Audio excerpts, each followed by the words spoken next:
We all have a need deep within us. Somewhere between our hands and our heart lives the desire to give of ourselves in a meaningful way, to touch a life, to make a difference, to feel that we are part of something bigger than ourselves. It lives in all of us, this need. It resides within a farmer just as surely as it does a mother or a student. People from all walks of life, in all parts of the country, big cities, small towns, and all stages of life. All of them asking, how can I make a difference? When an emergency strikes, when disaster hits, be it a hurricane or a heart attack, a call for blood or a call for help, that's when the triumphant human spirit rises to the occasion. When people put their need to give into action to help fulfill the needs of people in crisis, it's at that time that their money becomes the blankets wrapped around a family. Their blood goes into the body of a person whose life depends on it. Their day spent in a training seminar saves the life of a stranger who's had a heart attack. To the world, the American Red Cross is the helping hand during times of disaster.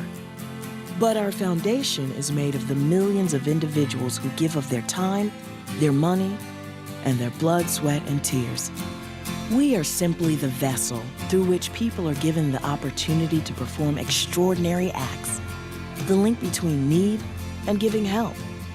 We organize, we encourage, but most of all, we empower people who want to know that when they reach out, they can touch others. To know that their desire to make a difference in the world does. Because at the heart of the Red Cross is what lives in the hearts of all of us. The innate desire to help change the life of another, and in the process, change our own.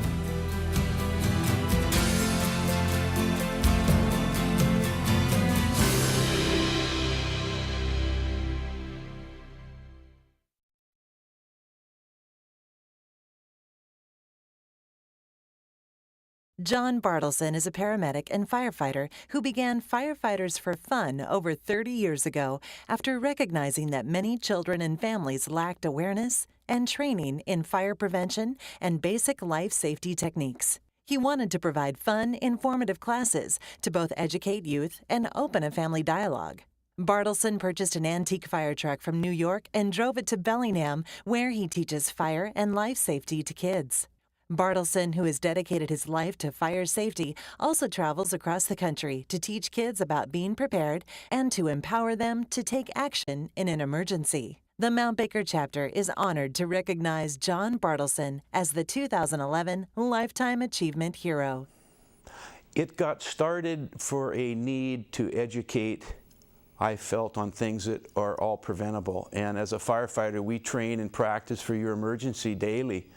And you don't really train for these things, and during the emergency isn't the time to train. It's before, with tools, techniques, and toys. And being hired as a Bellingham firefighter paramedic in 1975, saw a lot of things that forced me to buy a fire truck from Brian Parberry over 30 years ago and start a nonprofit program called Firefighters for Fun. One of our tools that we use because it captures their attention, and we buy them around the United States, and then we drive them back. The last one we bought in Emmets in Lewistown, Pennsylvania.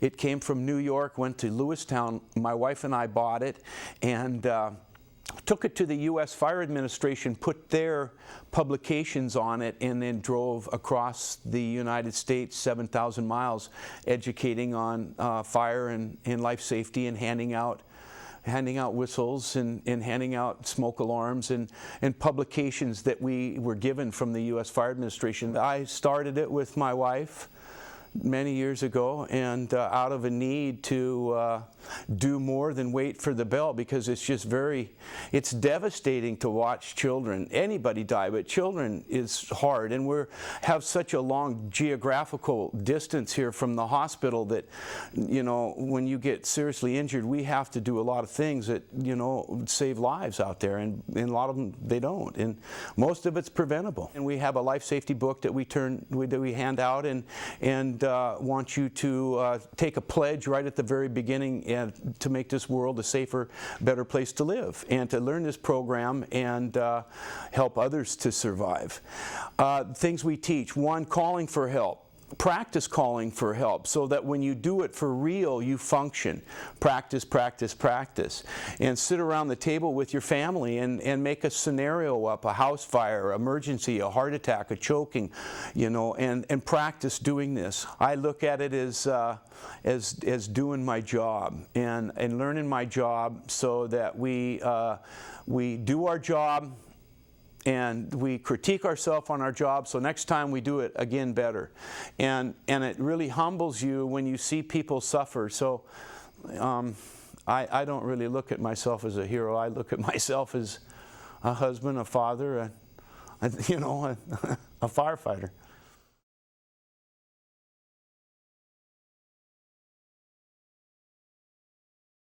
Off-duty Sedro-Woolley firefighter Wes Army was heading west on State Route 20 near Rainy Pass in August when he came upon an accident scene. A group of 26 were cycling over the pass when Barry Swindon crashed his bike and skidded more than 30 feet on the road surface. His helmet was broken in 4 places, and he sustained serious injuries. Army stopped to render aid, assessing the injuries and stabilizing Swindon while directing the dozens of bicyclists and motorists who had also stopped to help. It took 90 minutes for an ambulance to get to the remote area, but Army stayed with the injured man for over an hour, and Swindon was later transported by medevac to Harborview. The Mount Baker chapter is honored to recognize Wes Army as the 2011 Fire Department Hero. Well, it was a August afternoon. I was returning back from Lake Chelan, where I was on a family vacation with my fiance's family, and I was coming over Highway 20 North Cascade Pass, heading westbound, and we got right about to the middle, which is the Rainy Pass area, and the road kind of slopes down on both sides into a little valley, and there's a little horse park to the right there. And as I was proceeding down the hill, I noticed a cluster of vehicles and personnel gathered around something, and I was unaware of what it was. And the closer I got, I'm like, well, you know, being a firefighter, I'm curious, and pulled over, and I walked up to the scene, and it was apparent that somebody was injured. At that time, I turned around and grabbed my EMT kit out of my pickup, which has basic supplies, and I proceeded back to the scene. At that time, I decided to take over the scene, being second nature as a firefighter and off duty. And what we had is Barry was riding his bike down, coming eastbound, and he was in a large group of bicyclists and had hit some chip seal. When he hit the chip seal, he went over the front of the handlebars, hit the ground, ended up actually breaking his helmet, and that's where I found him lying on his back. I did a quick assessment on Barry, and it was apparent Barry was very sick. I informed 2 people right off the get-go, you know, one head east, one head west. We need 911 right now. We need an ambulance to transport Barry. Barry's wife was there, who was holding his hand and doing a very good job for him. Showed up on scene, you have so many different people trying to help, and everybody kind of wants to do something, but you got to do what's best for the patient, and keeping him stabilized and keeping his airway open was my biggest concern.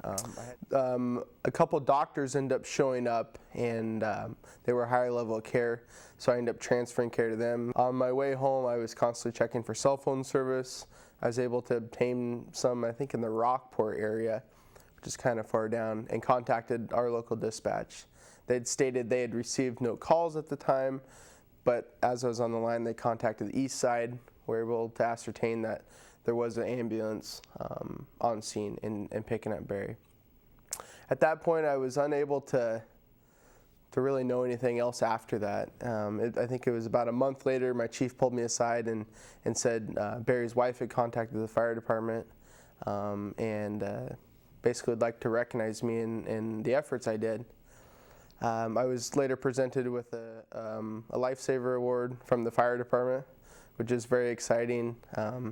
It's nice to know you're appreciated. You don't always get recognized for for what you do, and that's part of our job, is we're going to do this no matter what. And I know all my other brother and sister firefighters would have stopped and done the same thing. But I ended up receiving an award, and that was very touching. He actually was in Harborview, going to make a full recovery, and they were unable to make it to the award ceremony, but he was able to call in and to talk to him on the phone, and it was pretty touching to hear somebody that was very, very sick and making a full recovery. So it's a pretty exciting thing, being in the fire service and being able to help people day in and day out is a great thing. And I show up on people's worst day of their lives and help them, and to be able to do this off duty, was not even expecting to do it. I was in flip-flops and shorts to help Barry with minimal supplies to prolong his safety and his life is a good feeling at the end of the day that I'm able to assist somebody. So.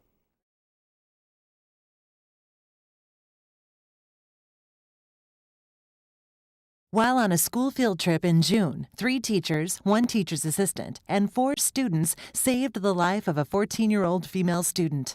While taking a swimming break in the hotel pool, the student experienced a sudden health issue and sank to the bottom of the pool. Hansen and Ripple realized their classmate was in trouble and alerted the teachers. McCaffrey heard others yelling and jumped into the pool, bringing her to the surface. With Wiley's help, she was taken out of the pool and into the care of Dunham and other teachers. Dunham administered CPR. The female student was back home in Ferndale 4 days later. The Mount Baker chapter is honored to recognize Les Maxwell, Kyle McCaffrey, Barb Lambert, Shell Dunham, Georgine Wiley, Jonathan Wiley, Tori Hansen, and Brianna Ripple as the 2011 Community Response Heroes. Every spring we take about 50 students to the Seattle area for a science trip, 8th grade science trip. And this year we were on our trip as usual, and we spent the first evening in the hotel using the hotel swimming pool. 50 kids in the swimming pool. And this year something went different. Well, it started out like we were all sitting around the pool and watching the kids in the water, and we heard screaming for help. And at that point,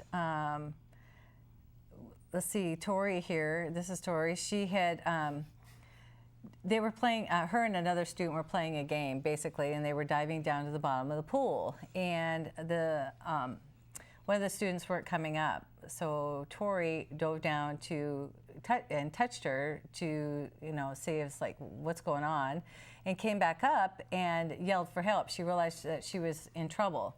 And her and Brianna were both yelling for help at that point. So I heard a lot of screaming, so I swam over to see what was going on, and I saw an object at the bottom of the pool, so I dived down and saw that it was a body of our fellow student down at the bottom of the pool.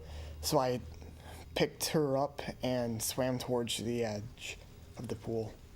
The teachers reached the edge of the pool and grabbed the student and tried to pull her up on the edge of the pool, but there's a guardrail in the way and it was too difficult. We weren't able to. So we moved her along the side of the pool to where we could try again to pull her out, and we still were not able to pull her out. So the other teachers got into the water and helped to lift her, and Johnny came and provided that last bit of muscle that we needed. So I saw that the student needed help, like getting up to the surface into the side of the pool, so I tried to get under and push up so she could get to the side.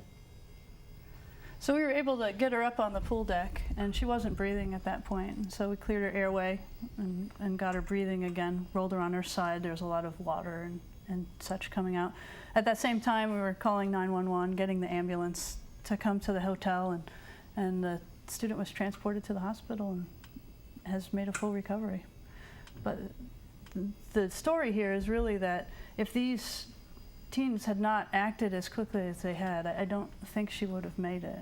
It's their quick action, decisive action, in the face of something really scary that made a huge difference there. And it took all 8 of us to get her out of the water and to have her survive and be able to live the rest of her life. But we're just very thankful for these students that we get this award with them today because they are the true heroes in this situation. Well, my Boy Scout training really helped me understand how to assess the situation, so I acted quickly and it was simple for me to help. Hero. I don't feel like a hero. I felt like I did a favor for one of my really good friends since 7th grade. Well, I don't think I was really a hero. I think that I just reacted as somebody who had to help somebody, and I'm very grateful that I helped my friend and that I can give her a second chance at life.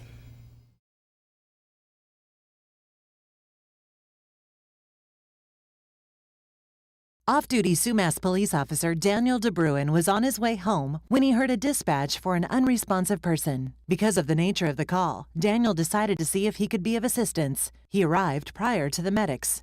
There was a language barrier, but DeBruin looked around the room and realized that the family had been eating dinner. He went to the victim and was able to do a Heimlich maneuver, and the patient started breathing. The family was grateful that he stopped in. The nominator said Daniel had no duty to act, but he did so because that is the kind of man he is. He does what he can to help his community. I am proud of how he did not hesitate to offer help. The Mount Baker chapter of the American Red Cross is honored to recognize Officer Daniel DeBruin as the 2011 Police Department Hero.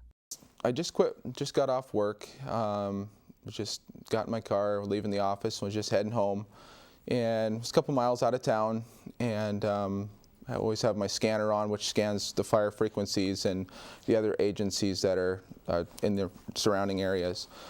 So anyway, as I was going home, I heard the fire department from the neighboring district get toned out for a unresponsive, possibly not breathing male, which just happened to be a couple miles down the road from the route I was taking home.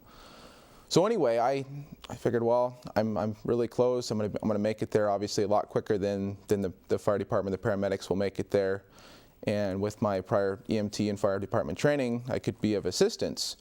So I turned down the road and went down there. Took me probably maybe all of 1 or 2 minutes to get there. Pulled up on scene and was met outside by a couple family members who. There was a language barrier there, so I couldn't quite understand, but they led me into the apartment complex where I found a male laying on the ground. Appeared to be unconscious and didn't appear to be breathing at all. They looked like they'd been eating dinner. There was a table there, and it's like a partially eaten plates of food. So anyway, I thought, well, it's a good possibility that this guy is choking. So I was able to get down there and kind of hoist him up, and was able to give him several Heimlich maneuver thrusts, and was able to kind of expel a little bit of food somewhat to where he started breathing a little bit and kind of came around a little bit. And so anyway, I was thinking, well, this is good. And just about that time was when he started to kind of, you could hear the breathing was getting diminished again, and he started to really act like he was going to go completely unconscious again. So I was actually able to hoist him up completely and give him several really, really good Heimlich thrusts, and was able to expel a whole bunch of food and started breathing well, and all of a sudden his color came back. And so anyway, the next thing I know, his family's hugging him, and it's kind of an interesting question. I don't really consider myself a hero. I mean, it's just in the course of for me, it's of course in my daily life. I mean, I would do it again in a heartbeat. That's what I feel my job is and my duty is as a first responder and as a police officer. I've had that training for a reason, and that's, I'm very happy that it turned out really good this time.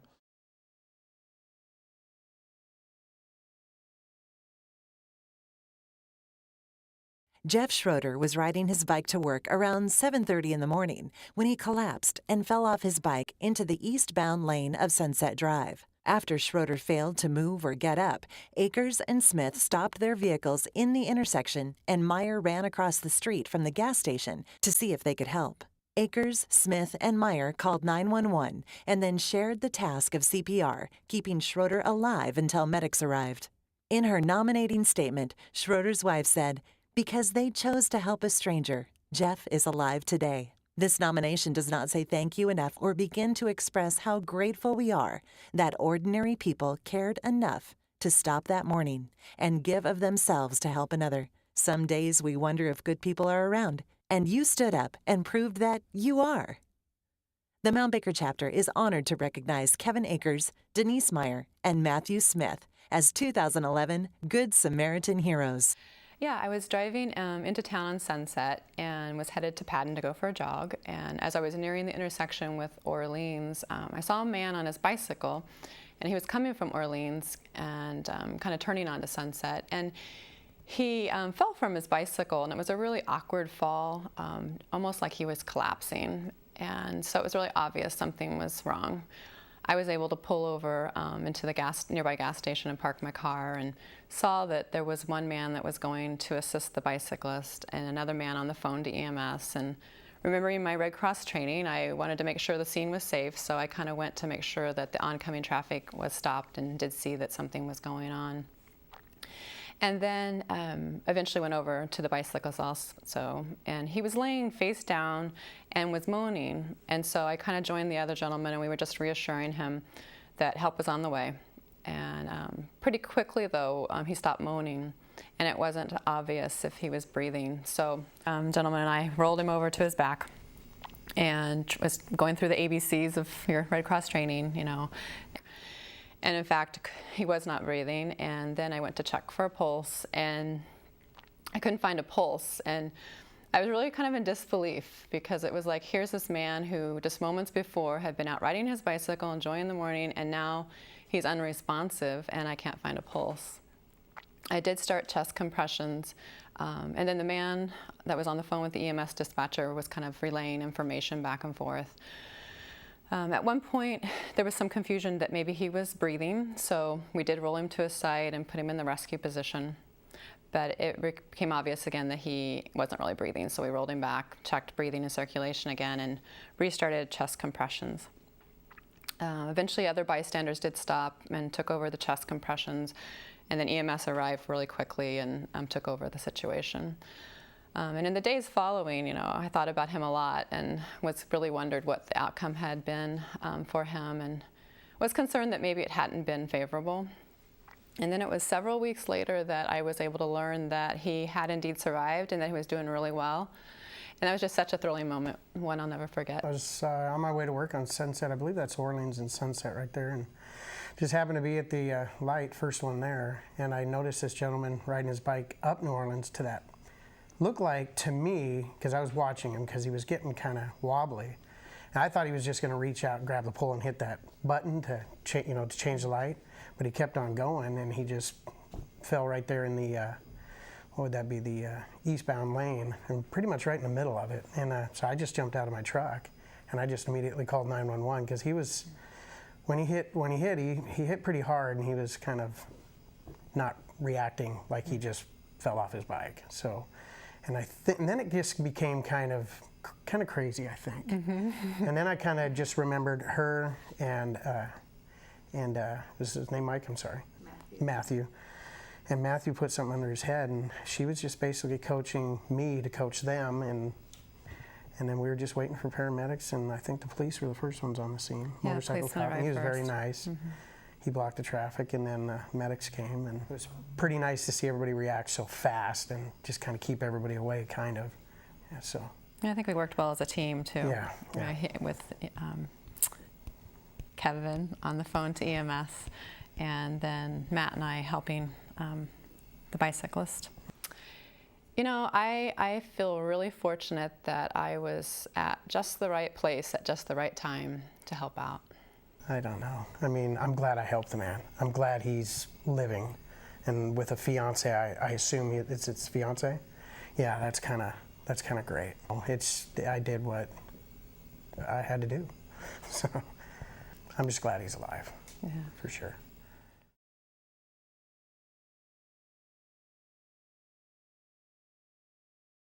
The Davis family, now Red Cross clients, lost their home in a fire in August. On the day of the fire, the mother, 3 children, and their dog occupied the house. Jocelyn, age 10, and Lorelei, age 8, heard the smoke alarm and woke their mother. While she dialed 911, the girls woke their 3-year-old brother and were able to get themselves and him out of the house safely, while their mother grabbed the dog. The nominator said, "I would hate to think of what could have happened if the girls hadn't responded so quickly and acted so calmly." The Mount Baker chapter is honored to recognize Jocelyn Davis and Lorelei Davis as the 2011 Youth Fire Safety Heroes. At 7:30 in the morning, the smoke alarms went off. I didn't think it was that big of a deal, and then it got louder.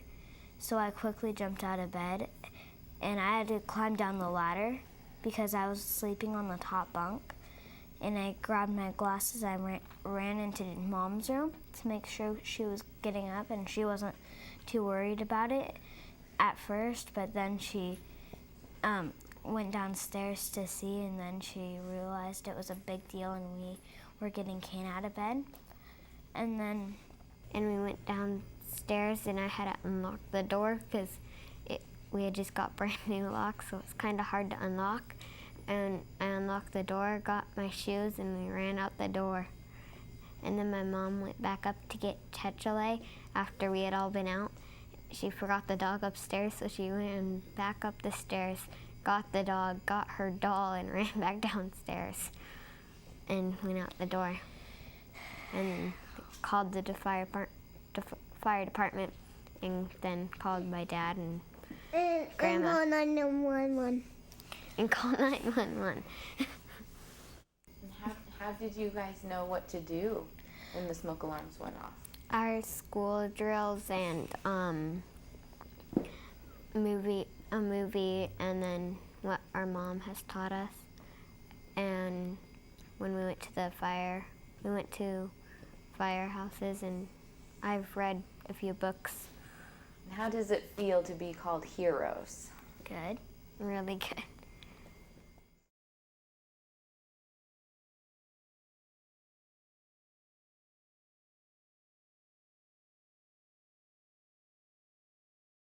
During a gang-related shooting at the Northwest Washington Fair in Linden in August, 3 people were wounded by gunfire, including an innocent bystander, and a 4th was stabbed. Linden Police Sergeant Russ Martin, who nominated Ammett, said Mr. Ammett, at great danger to himself, followed the suspected gunman as the suspect attempted to flee on foot through the fairgrounds, even after being confronted by the suspect, who was still armed with a handgun. Mr. Ammett put the safety of others above his own and continued to follow the suspect.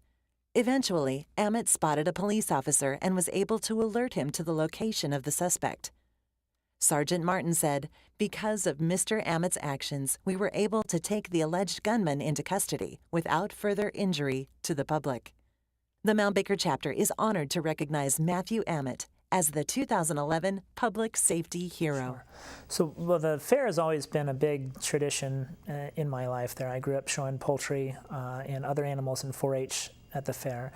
And now I've got open class chickens and ducks and turkeys. And so we were there that night pulling the birds out after the barn opened up at 9.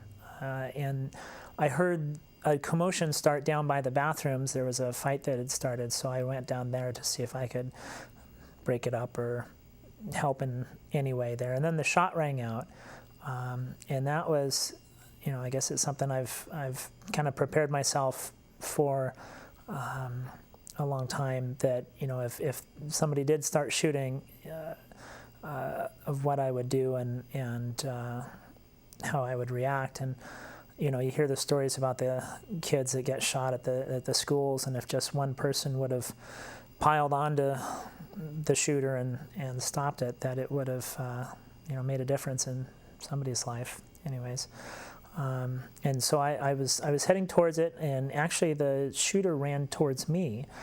He had the gun out still, and so I looked at him, and it was kind of a thought process that all went through my head. You know, there's a guy with a gun. Okay, so I'm going to jump on him. Oh, but, you know, with my brother just back in 2009, I thought, gosh, that'll be rough on Mom and Dad if they have another funeral so soon. Oh, what the heck, I'll do it anyways. But by that time, he had run past me, and he was a pretty fast kid, so I never got another chance to get close enough to do that again.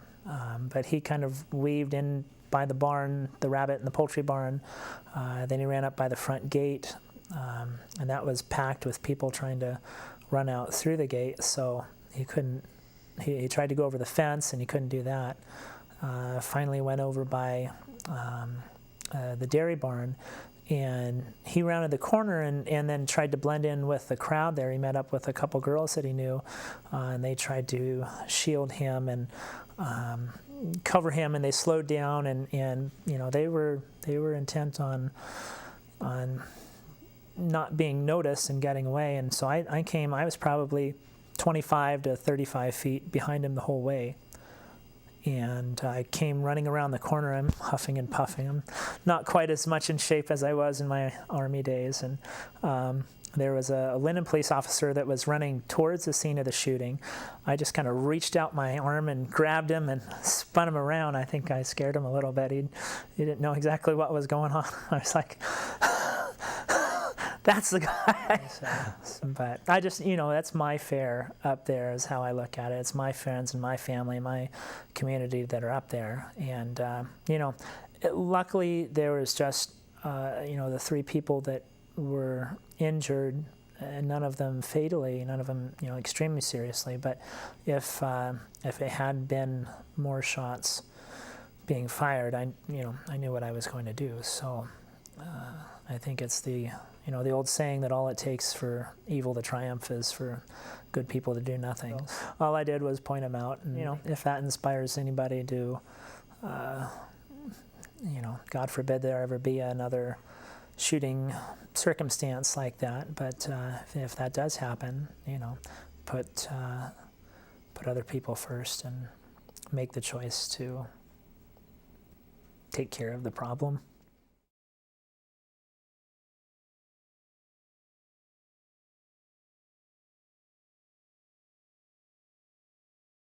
The Clark brothers were fishing in Lake Chelan when they heard screams for help from a man who was drowning in 15 feet of water. Despite the fact that it was dark and the water was freezing cold, they jumped in. Tyson dove down twice and eventually pulled the man to the surface, while Andrew retrieved an inflatable tube. They floated the man to the dock. Andrew, who had just received his CPR certification, performed CPR, and the man was airlifted to the medical center in Wenatchee and on to Harborview. The swimmer, Vei Vong, a 27-year-old web developer from Renton, was initially given a 20% chance to live, but now appears to be fully recovered. These 2 boys truly saved his life, said their nominator. The Mount Baker chapter is honored to recognize Andrew Clark and Tyson Clark as the 2011 Water Rescue Heroes. Yeah, so Andrew and I were staying in Lake Chelan with a couple of friends. We had just gone over to Lake Chelan for one night. And we were staying at Darnell's, which is a resort in Lake Chelan. And Andrew and I decided, the rest of our friends were back in the room, and Andrew and I decided to go fishing down at the dock there. So we brought our poles down there, and we were just fishing off the dock. And it's about 9 o'clock at night, so it's getting dark. And Andrew, it was pretty breezy too, and so the fishing wasn't great. And Andrew actually caught a fish, reeled it all the way in, and then right as he brought it to the dock, it got off. And I think there was a reason it got off, because soon after that, we heard other people who were staying there. We heard a group of people yelling that someone was drowning, and we looked over, and there was about 6 people screaming over on the other side, on the opposite side of the dock. So Andrew and I dropped our poles, and we ran over there, and we could tell that someone had drowned somewhere out in the little bay there. And so we dropped our stuff and ran over there, and we were just in our street clothes. So, you know, I took off my hat and my shoes and my sweatshirt, and so I'd be able to swim, and Andrew did the same. And we jumped in off the dock, and swam right out to where they were all pointing. They were off on a floating dock, and one of their friends had gone under somewhere in between the floating dock and another trampoline that was out there. So he was about 50 to 75 feet offshore. So we swam out there, and I mean, we couldn't see anything because by that time it was about 9:30 at night, and it had gotten pretty dark. So we got out there, and I told Andrew to swim over and get a inflatable tube that we would be able to set him on if we pulled him up. And then as I was swimming out there, I was just treading water, trying to catch my breath and look under the water to see where he had gone down, because I couldn't see anything with the water being so dark. And I went under one time and tried to feel around and open my eyes underwater, but I wasn't able to see anything. So I came back up and just gasping for breath. And I kept telling Andrew, I can't see anything. And I came back up and I was like, all right, well, we're the only ones out here, and if we don't get him soon, he's obviously going to die, because there wasn't anyone else in the water. So we both felt responsible to try to do whatever at least we could to save this kid. I didn't want to just go under once and then give up. So it's like trying to calm myself down, and then we went back under, and I just told myself, go all the way to the bottom, and he's got to be down there. And so I just swam as far as I could, and I went all the way down to where I could touch. And I just put my hands right out in front of me, and the first thing I grabbed was, I could feel myself hit the bottom, and my hand kind of came over his hand, and I just grabbed his fingers, and then I was just able to pull him up. And I just kind of swam up, and Andrew was sitting there waiting with the raft, and I came up like this, and I pulled him up with my other arm. And Andrew's like, how'd you find him? And so he helped me. We set him on this raft and swam him over to a dock, the nearest floating dock there, and we kind of rolled him onto the dock. And by that time, a couple other people had jumped in to help, and one girl was doing CPR, and she wasn't quite doing it hard enough to get his heart started, so Andrew jumped in and said, let me take over.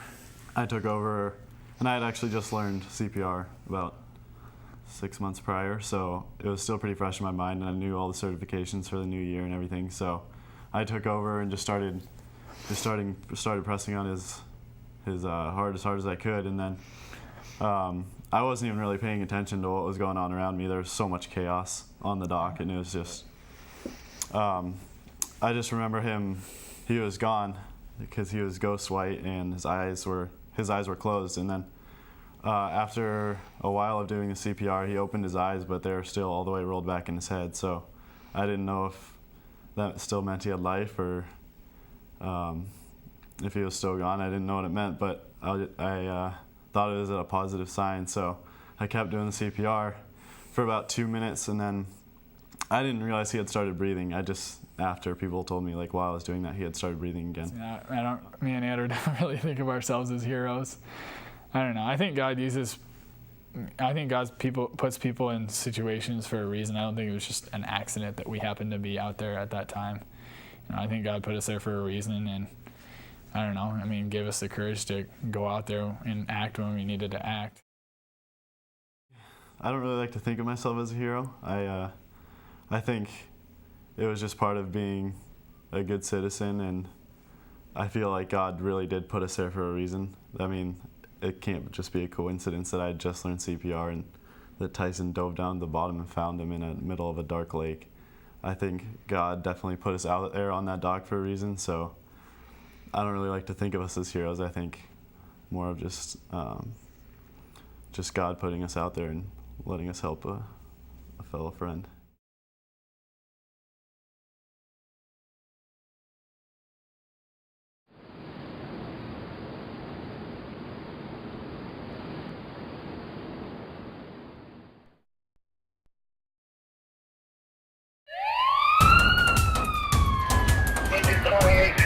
All of a sudden we heard screaming in the hallways.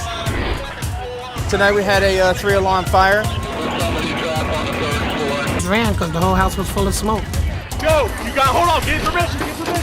We've got about 30 people displaced in 12 units. God allows us to go through situations so that we can help other people in the same situation.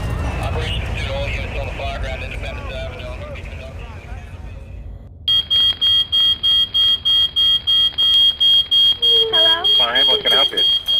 Yes, my parents' room is on fire and I'm here. Is this a house? Yes.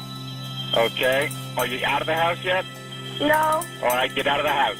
We can't. There's nothing open. If I open the door, it's too much smoke. Okay. All right. What's your name?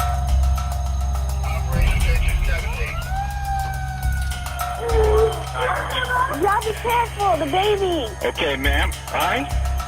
Okay, how many people in the room? 1, 2, 3, 4, 5. 5. We got 5 people in the room? Yes. All right. Okay.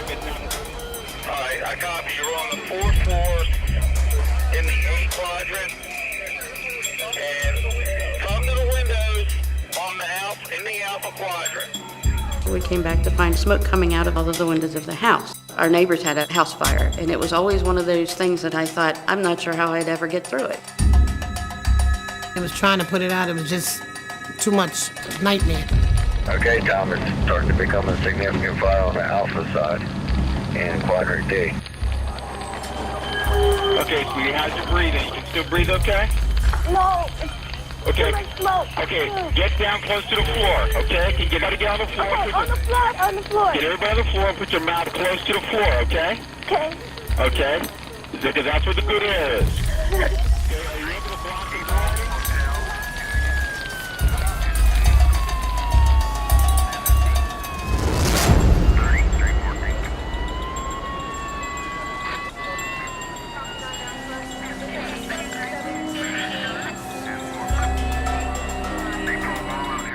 A lot of times they have no families and friends to go to, and that's where we come in. This is definitely heart-wrenching. The memories, our wedding pictures, we weren't at all prepared for that situation. It's important in the Red Cross that we're providing a bridge from that horrible experience that they're going through at the moment to how they're going to put the pieces back together.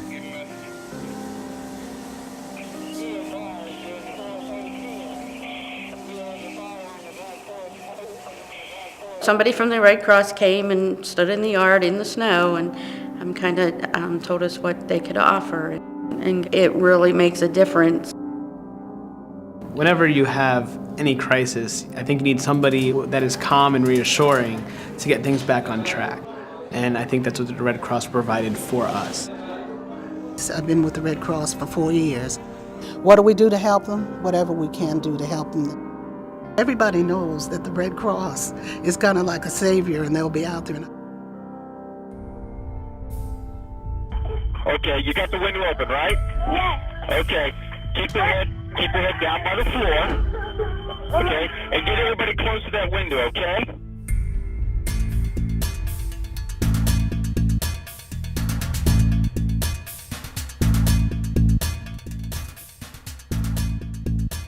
This is the third one in 24 hours for me. For you personally? Yes. Wow, that's a busy weekend. It's been busy. It can be a hectic day where there are 5 buildings on fire with 500 people displaced. But to know that you touched someone's heart, it's a great feeling. I couldn't be out there giving out blankets and food and water if it weren't for very generous contributions from other people. So it's like we're all part of this important process.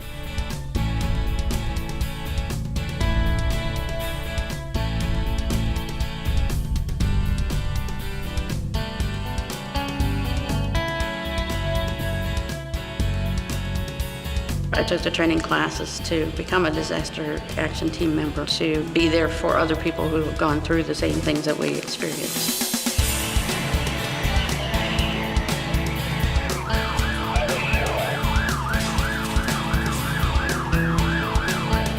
Make a donation.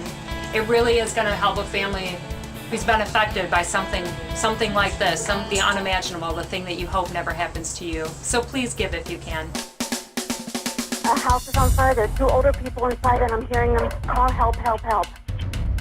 Okay, we're on the way. Thank you. If you can, try to help get them out. If you can't, get yourself hurt, okay? Okay, All right, we're on the way. Thank you. Okay.